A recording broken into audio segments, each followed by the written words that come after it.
ನಮಸ್ತೆ ವೀಕ್ಷಕರೇ, ನೋಡಿ ನಾನು ಕರಿ ಎಳ್ಳಿನ ಉಂಡೆ ಮಾಡ್ತಾ ಇದ್ದೀನಿ ವರಮಹಾಲಕ್ಷ್ಮಿಗೋಸ್ಕರ. ಅಂದು ಮಾಡ್ಲಿಕ್ಕಾಗಲ್ಲ, ತುಂಬ ಕೆಲಸ ಇರುತ್ತೆ ಅಂತ ಅಡ್ವಾನ್ಸ್ ಮೊದಲೇ ಮಾಡ್ತಾ ಇದ್ದೀನಿ. ಇದೆ 1 ಕಪ್ಪು ಕರಿ ಎಳ್ಳು ತೊಗೊಂಡಿದ್ದೀನಿ, ಬೆಲ್ಲ, ಸ್ವಲ್ಪ ಏಲಕ್ಕಿ ಪುಡಿ ಹಾಕ್ತೀನಿ. ಇವು 3 ಸಾಕು ಎಳ್ಳಿನ ಉಂಡೆ ಮಾಡಲಿಕ್ಕೆ. ಈಗ ಮೊದಲಿಗೆ ಎಳ್ಳನ್ನು ಚೆನ್ನಾಗಿ ಹುರ್ಕೊಳ್ತೀನಿ.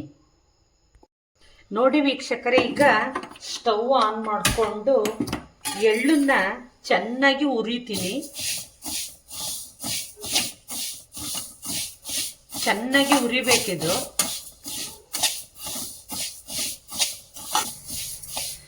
ನೋಡಿ ವೀಕ್ಷಕರೇ, ಈ ರೀತಿ ಹುರ್ಕೊಳ್ಬೇಕು. ಇದೆ ಹುರಿಯಕರ ಅದು ಸಿಡಿತಾ ಇರಬೇಕು, ಹಾಗಾದ್ರೆ ಹುರಿದಿದೆ ಅಂತ ಅರ್ಥ. ನೋಡಿ, ಈಗ ಇದನ್ನ ಮಿಕ್ಸಿಗೆ ಹಾಕ್ಕೊಳ್ತೀನಿ, ಮಿಕ್ಸಿ ಜಾರಿಗೆ.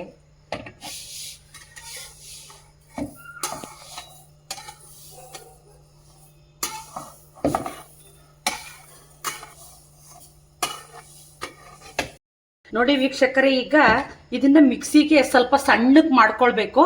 ಆಮೇಲೆ ಬೆಲ್ಲ ಮತ್ತು ಏಲಕ್ಕಿ ಪುಡಿ ಹಾಕಬೇಕಾಗುತ್ತೆ.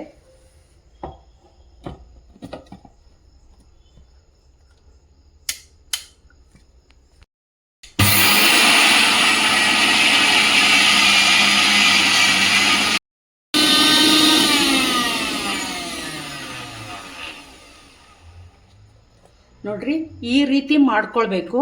ಈ ಸಂದರ್ಭದಲ್ಲಿ ಬೆಲ್ಲ ಹಾಕಬೇಕು.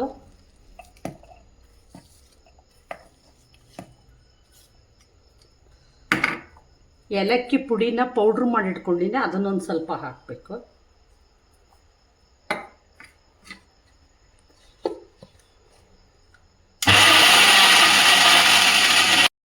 ನೋಡಿ ವೀಕ್ಷಕರೇ, ಬೆಲ್ಲ ಮತ್ತು ಏಲಕ್ಕಿ ಪುಡಿ ಆದ್ಮೇಲೆ ಈ ರೀತಿ ಆಗುತ್ತೆ.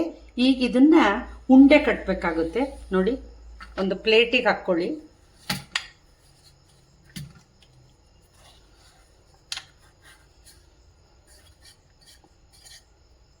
ಈಗ ಉಂಡೆ ಕಟ್ಟಬೇಕಾಗುತ್ತೆ. ನೋಡಿ ವೀಕ್ಷಕರೇ, ಈ ರೀತಿ ಮಿಕ್ಸಿಯಲ್ಲಿ ಸಣ್ಣಕ್ಕೆ ಪೌಡ್ರ್ ಮಾಡ್ಕೊಳ್ಳಿ. ಈಗ ಒಂದೊಂದಾಗೆ ಕಟ್ಟಿ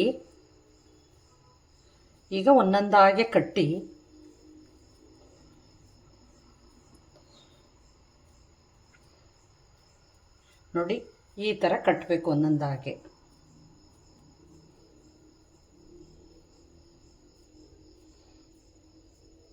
ನೋಡಿ ಎಷ್ಟು ಚೆನ್ನಾಗಿ ಬಂದಿದೆ.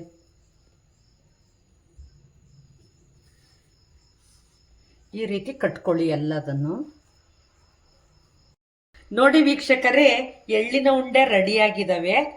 ನಾನು ಮಾಡಿದಂಥ ಎಳ್ಳಿನ ಉಂಡೆ, ಕರಿ ಎಳ್ಳಿನ ಉಂಡೆ ನಿಮಗೆ ಇಷ್ಟವಾಗಿದ್ದರೆ like, comment, share, subscribe my channel. Thank you.